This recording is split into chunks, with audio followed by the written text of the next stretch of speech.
Wednesday, week 11, Mr. Meagles is a kind, generous banker in Charles Dickens' Little Dorrit. Let's address Little Dorrit right from the start. It's okay that it's underlined, just capitalize it, okay, because that's the name of a play or a movie, okay? Little Dorrit, want to capitalize it. Now, Mr. Meagles, period after Mr., capitalize Meagles.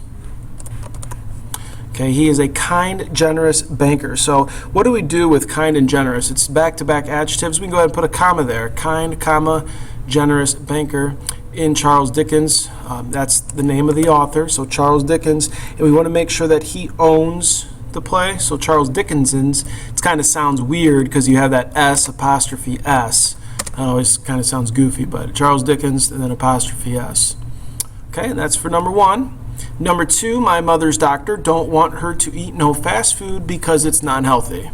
A lot of stuff going on here. So, my mother's doctor. Let's just start with my mother's doctor. So, it is her doctor, so she kind of possesses him, my mother's doctor, and then don't just needs an apostrophe. Do not want, and so really, I kind of messed up there. I don't want to say don't want, doesn't want, because we're creating a double negative otherwise. Doesn't want her to eat, not no fast food, doesn't want her to eat any fast food, okay? Doesn't want her to eat any fast food because it's unhealthy. And we do need an apostrophe for it's here because it is unhealthy, not non-healthy is not really a word, okay? Unhealthy instead of non-healthy. So my mother's doctor doesn't want her to eat any fast food because it's unhealthy.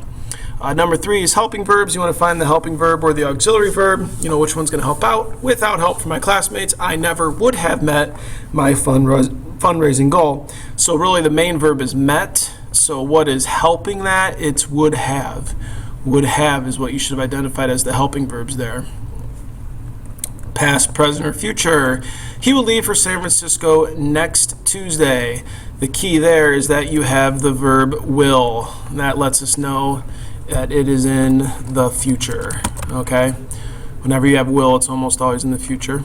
And finally, number 5, although it was carefully planned, the winter dance was not a success. They want the subordinating conjunction. That means it's at the beginning of a dependent clause, although it was carefully planned, and so our subordinating conjunction would be although. And that is all for Wednesday, week 11.